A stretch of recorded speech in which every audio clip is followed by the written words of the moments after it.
Faith and Family Fellowship Podcast is a Christ-centered podcast. Established in 2019 and hosted weekly by Pastor Chris Busher. Addressing a host of topics such as the Great Commission, Christian discipleship, and often featuring interviews with special guests who are experts in their field. The views and events expressed on this podcast and all related materials belong solely to their author and not necessarily to the author's employer, organization, committee, or other group or individual. While all attempts are made to present accurate information, some information may become outdated over time. Faith and Family Fellowship Podcast makes every attempt to timely update any and all such information. Without further delay, here's another powerful episode of Faith and Family Fellowship Podcast. Welcome back to another episode of Faith and Family Fellowship Podcast. Once again, my name is Dallas here. Today, we have another incredible guest joining us, Julie Chu, all the way from Alberta, Canada. Julie, how are you today? It's such a pleasure to have you. Great. Thanks so much for having me, Dallas. I'm excited to chat today. Yeah. And today you are representing City Commercial, a business that you have founded, and you and your husband work alongside together for this business. This is incredible. And so before we get into that specifically, I'm just going to give you the opportunity. Tell us a little bit about who you are personally, a little bit about your faith, and then we'll go into City Commercial a little deeper.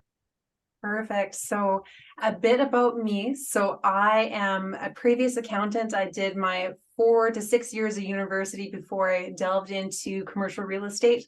But what I am so passionate about is I love what I do. You know what I mean? I'm passionate about serving people, helping people, specifically that small to medium-sized property owner, because they really remind me of my father. We can go into that a bit later, but I'm just passionate about what I do. I'm really excited to share the City Commercial story with all you guys. Mm-hmm. And I can delve right into my faith testimony as well. So I know that people, they like the drama on the testimonies. They always want to have the like, oh, things were so bad and then came in God. So although I appreciate that, my story is very much not the same. So I started out going to church as a young child, had, a standard childhood. But I think what the most important thing about my testimony is that it's not how I became a Christian, it's why I chose to stay a Christian, the impact of God in my life on an ongoing basis. And what a good point, right? Sorry? Wow. What a good point. It's not about how you became a Christian, it's how you stayed a Christian, because, it's longevity that counts, right? It's continuing in the faith that matters. Exactly. And then it's so easy to have life knock you down and just forget about faith. But then if you make a choice to constantly pursue, constantly do your devotions and just be diligent on the day-to-day, I found that was like a huge impact to my life and to my relationship and faith with God. But I heard from Creflo Dollar, so he is a minister in the States, and he has so much passion in his sermons. And he was saying how today's Christian, there's so much like pain in people's lives where it's not like, oh, God will save you when you die. Like, oh, thanks very much. That's very helpful. But it's more like, no, God is here today and he's with you through the hard things, like while you're going through the strife, while you're stressed at work, like while you're trying to pay your bills, like God wants to be your savior on the day-to-day. And so that really resonated with me. And it really just reminded me of like, bring your raw, like ugly self to God. Like it's so easy to have those pretty prayers like, oh Lord, thank you for everything, like bless us all. But then when it comes down to it's like, God, like you see the ugly part of me, like I'm not proud of it, but you see it anyways, like here it is, like let's talk about it, you know what I mean? So just having that real connection with faith is really meaningful in my life. Yeah, that's so important to just come to God with your struggles and your trials and your difficulties. And my wife and I are doing a podcast on our own right now. We have a second podcast. And this morning we were actually talking about that same thing with the story of Leah and Rachel, where Jacob was trying to marry, or where Jacob worked to receive Rachel. He worked for 7 years to receive Rachel as his reward through this agreement with the father. But he actually gave him Leah, the second daughter. And so he wasn't happy about that. So he worked another 7 years. But through the life and through the experience of Leah, she brought all of her trauma, all of her pain to God. And you can even see that in the names of her children. She named her children God who sees my suffering, God who answers my prayers, God who sees my joy, things like this, that you could totally see that this affected her life and how she brought everything to God. And that's such a great reminder that we can bring every single thing to God. We can be ourselves, we can be transparent, and there's nothing that he can't see. And so we're not alone in our suffering. So Julie, I think you're exactly right with your testimony there. And you made a good point that we don't have to have this dramatic change and this dramatic transformation in our life. We don't have to have this. And I hope that my son doesn't have this. I hope he grows up just like your father pouring into your life, that you grew up in a good home, a stable home. He provided for your needs. You understood who God was. And then you continued to walk out the faith. That's what I hope my son has too. I don't want him to have to go out into the world and have this crazy transformation story. And so it's a breath of fresh air to hear a story like yours, where you don't have to experience all those crazy things. And so thank you, Julie, for sharing that. And I know we have listeners who can relate today to that as well. You're listening to the Faith and Family Fellowship Podcast. We'll be right back after this quick word from our sponsors. Looking to build a stronger family unit? Look no further than Strong Family Project. Founded by Mel and Joe Hashi, this organization provides a proven framework for establishing family values and stress-free leadership. Their journey of leaving their dream home and building a new life led to the creation of the Strong Family Path, which can guide any family toward a better life. Visit strongfamilyproject.com to learn more and start your own family journey today. Start this? How long ago did you start this in Alberta? Yes. So I started it approximately 2 to 3 years ago, and it was a long time coming, as in I didn't realize at the time, but by being diligent in every single step along the way, that it really positioned me to build a brokerage, build a business that I'm proud of. Yeah. And one thing that I wanted to share with our listeners today. So I was an accountant when I first started my career. That was the plan that I had for my life. You know what I mean? Did the 6 years of university, got the student debt to prove it. And then I found out it wasn't the right fit. So like, what do you do in that situation where you're like, I've spent all this time, all this money, life is not turning out the way that I wanted to. So I was at a critical point where I switched careers. So I went into real estate, and it was a blessing in disguise. So I went from like a higher profile accounting job where, you know what I mean, people respected me, like it was a nice feeling. And then legitimately the next day, I started as a real estate assistant. I was grabbing coffee, I was doing errands, you know what I mean? Like I was buying stuff for people, and it was just super humbling. But the reason why I mention it is because I believe that's when God stepped into my life and adjusted my path. So at the time, it definitely didn't feel like it was painful, it was hard, it was disappointing. But then when I restarted and I was started at the bottom, I think there's a Drake song, I always like laugh about it, like, oh, it started from the bottom, now I'm here. But I legitimately started at the bottom, learning about business development, learning how to do the marketing, the administration. And those skills are paying off dividends now when I have my own company, when I have to do some of these things that you'd only learn from experience. And so having that, like starting a company, was just so valuable, and I'm so grateful for it. Yeah. And what do you think has been the biggest challenge or biggest thing that you've overcome in that process? Oh, wow.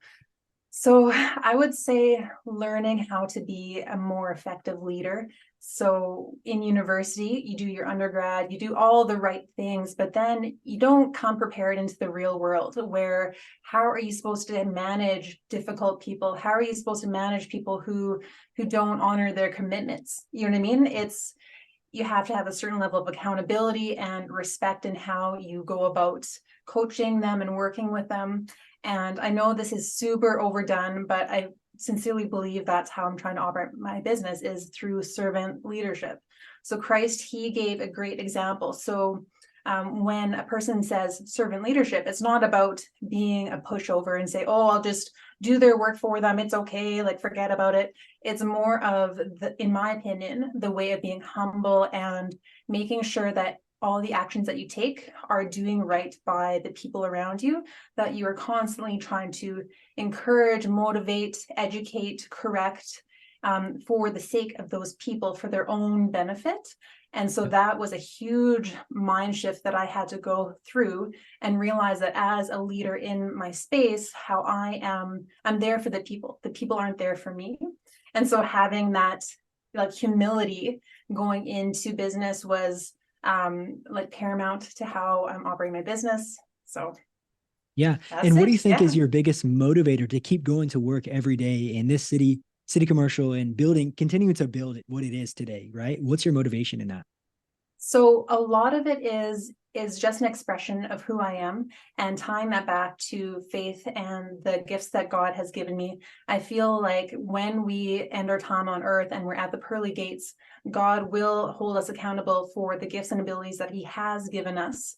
And ultimately, I serve my clients, but I'm accountable to God. So I make sure that whatever I do, when there's no one looking, I make sure that I do everything in my absolute best to like offer great products, be, you know what I mean? Like be diligent, accountable to God for everything that I'm doing, because ultimately he is my boss, like not my client.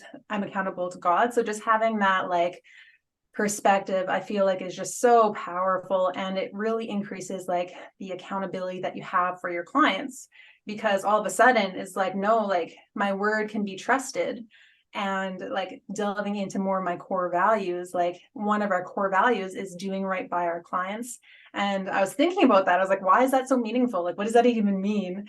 And ultimately it comes down to like the biblical principle of like, love your neighbor, you know what I mean? And so if I truly love my neighbor and I want to serve them, and I believe I'm honoring God with my gifts and abilities, like I believe and declare that like he's going to bless my path, you know what I mean? Like if we're just serving others and being faithful with our tithe, you know what I mean? Like God is a good God. So I think that's just like the foundation that I've built my entire career on. Incredible. And it sounds like your father had a huge impact in instilling this into you as you were growing up. Absolutely. Yeah. So he was a man of faith. And so, yeah, just a beautiful upbringing and great Wonderful. story. So, And this city commercial, I mean, this is a unique name. So where did the name come from? Where did you get that inspiration? so it ultimately came from, I was trying to figure out, like every business owner goes through the same thing where you want a name that's going to catch. But I was reading through my Bible one day and I was like, God, I don't know if I should do this thing. You know what I mean? And if I should do it, like, what should I call it? And I tried to find it again. I couldn't find it, but I was reading through something about like the walls of Jericho and the fortified cities. And I was reading through the Bible, and then the line jumped out, the word city jumped out, like font size, like 120, and it just leapt off the page. And so I felt like that was God's way of being like, hey, here's your name. It's now a city commercial. And I felt like it was like a divine, like, assistance in helping naming the company. And the story behind why city commercial resonates with me is because I believe that by being diligent with my career, that I'm able to donate some of my money, donate my tithe to an organization, a Christian organization that helps third world countries develop their communities and like provides business support, business services, so they can get out of poverty. So there's like the background story of city commercial, and is like really quite beautiful and motivating when you hear, oh, it's not just city. It's like, no, the reason behind why it's city commercial is just like a daily reminder of like, this is why you're here, like on this earth, like go do the thing. You know what I mean? Yeah. And businesses all over the world spend millions of dollars in brand confidence, right? When you hear the name, you just trust it, right? And I was thinking about this the other day as I was driving down. I saw, some different car dealerships or some different car mechanics. And so in the US, of course, and in Canada, we have these popular franchised out names, and you just trust them. If you go to this place to get your car fixed, you're just going to trust that it's going to be taken care of. And so what are you doing to build this trust with your community of city commercial?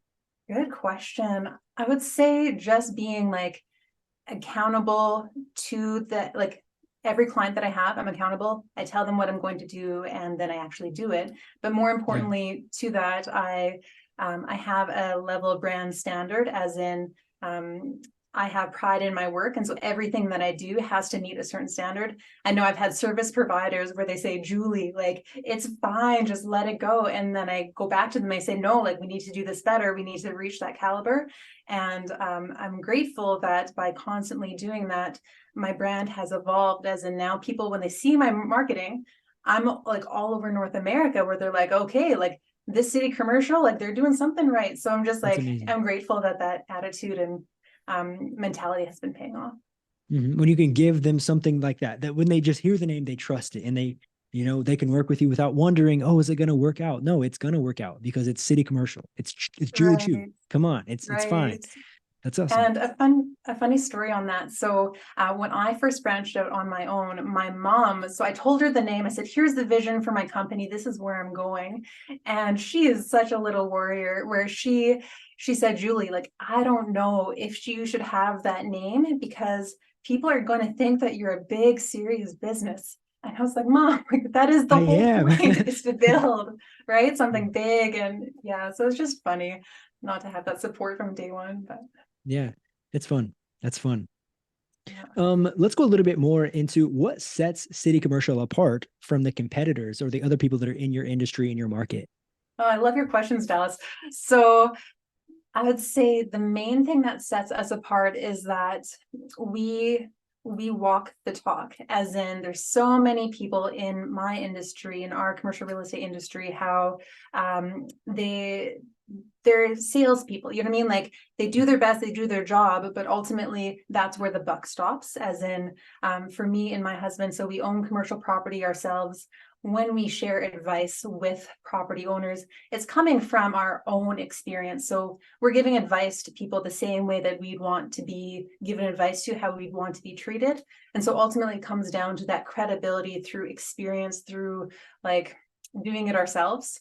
And the other reason why people would want to work with me specifically, so I do know that I'm a woman in industrial real estate. Like, let's be honest, it's a bit of a shock, but ultimately I'm committed to my clients. So I put my money where my mouth is. So I've invested so much money into building a business where there's a power behind it, as in it's my reputation when I serve these clients. So then when things get tough, I'm not going to throw in the towel at 5 p.m. like some of the other people that I work with. I'm going to find a way. I'm going to problem solve. I'm not going to lose a deal over something stupid. So a lot of it just comes down to the level of like accountability that I have for my clients, and just that like whatever it takes mentality of we're going to do this. So, and when your name's on it, you just have that extra drive. Like, no, this is representing who I am as a person. I have to complete this. And so I totally understand that point of view, that you want everything to be excellent. You want everything to be top tier. And yeah, it's obvious when you're explaining your heart behind your business. That's exactly what you're getting when you visit City amazing. Commercial. You can probably see from my energy, Yeah. hey, like I'm all like revved up. Absolutely. So Yeah. that's good. And talking a little bit more about the business itself, what do you think has been your favorite moment so far? What are you most proud of that you've been able to do thus far? Oh my goodness. Okay, so my favorite moment. So my husband, so he has a sales background, but he fortunately was out of the rat race. He was fully retired. He was living on investment income, and he was so motivated by the growth of City Commercial, the growth of me as an individual, where he decided to like leave his comfy life and join me as my team member. And so in our marriage, it's funny because he is the boss, where he's, you know what I mean? He makes all the decisions. I'm very like sweet and, you know what I mean? But then in business, it's a complete flip, where all of a sudden I'm the one calling the shots. So it's a very interesting dynamic to our relationship. But I'd say my most proud moment was when I motivated my husband to come work with me. And so then he sees the vision, you know what I mean? Like every once in a while, I'll stop and I'll say, this is why we're doing what we're doing. Here's the grand vision. And he gets quiet and he's like, oh, like, okay, like I see what you're doing. I see why you're working so hard. You go back and do that. Like you go back to work, you know what I mean? Oh, So cool. like just to have that like shared vision and understanding is just really amazing. Yeah, I can definitely relate to that. I have the opportunity to work beside my wife as well, not just in the English school that we manage here in Brazil, but also in ministry. We get to work together. When I preach in English and she translates into Portuguese. So we literally work side by side, as you and your husband do. And I think this is a lot of people like, oh, there's no way I could work with my spouse. Like, no, it's a gift. It's amazing when you can do this and when you can still come home and, have peace in the home. It's so cool to be able to work side by side with the one that you live with and the one that you love and the one that you get to live life with. It's so cool. It's such a great opportunity, I think. And it's Right. helped our marriage too, as I'm sure it has for you as well, Julie. And what I find so interesting is like, how does God plan this all out? You know what I mean? Like, how did he pair you up with your wife who, like, you know what I mean? She needed to have a certain kind of personality to want to, you know what I mean, go alongside of you and to help support you. So like, how does God figure all this out? You know what I mean? Like, yeah, his plans are better than mine. That's for sure. Yeah, that is for sure. Absolutely. And so our listeners who are on the show today and who are maybe located in your area or maybe close to you, and you said you also have, you know, your name a little bit through North America. And so how can our audience connect with you and get on board with what you're doing and maybe work beside you, work with you, or if they need your services as well? Yeah, so a couple of options. So the most direct way of getting a hold of me would be through my website, so citycommercial.ca, but also I do put a lot of content out on social media. I have a very like give first approach. So in case you wanted to learn about commercial property ownership, some of the pitfalls, some of those like practical day-to-day things, you can find me on all the social media platforms except for TikTok. I do not do TikTok, but me neither. Come on. Yeah. Yes. You don't do much dancing, hey? So I've never downloaded TikTok, never will. I'm gonna be consistent on that one. Amen to that. Yeah. So awesome. And what is your handle on those platforms, the other ones, if you can tell? Yes, so it will be at City Commercial on most of them. I think one of them's at City Commercial too. But if you take a look at the platform, you'll see my smiling face, so you'll know right away that you have the right place. Awesome. And you keep saying commercial real estate. And so why commercial real estate, not the other industries in there? Right.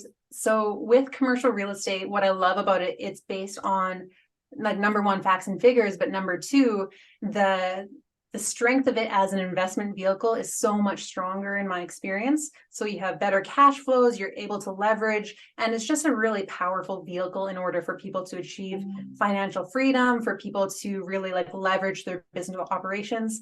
So I'm passionate about it as a vehicle itself, just because of how powerful it is. And on a side note, residential, like I am so thankful to God that I'm not in residential, because I just couldn't handle some of the stress. For someone who has no idea either way, that's funny to hear you say that. Yes. So I'm grateful for the path I'm on, and commercial only. So yeah. Okay.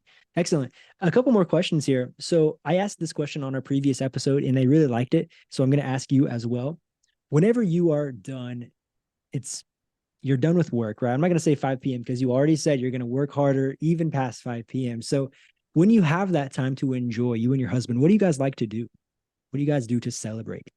Yes. So we love to go out to eat. So we do a lot of those, like we celebrate by going to a nice restaurant and just, you know what I mean, sharing an appetizer and just enjoying life, you know what I mean? But we're actually going on vacation next week, just a little trip a few hours away, but just to get away. I find that with both of us working together, what we do is we work extremely hard, you know what I mean? We burn the candle on both ends and then we get away. You know what I mean? Probably not the most conventional situation. Like I don't have kids, so I can kind of do that really extreme work life schedule and then get away, but probably different than what you're doing, hey? Yeah. What do you wish I would have asked you today? Oh, no.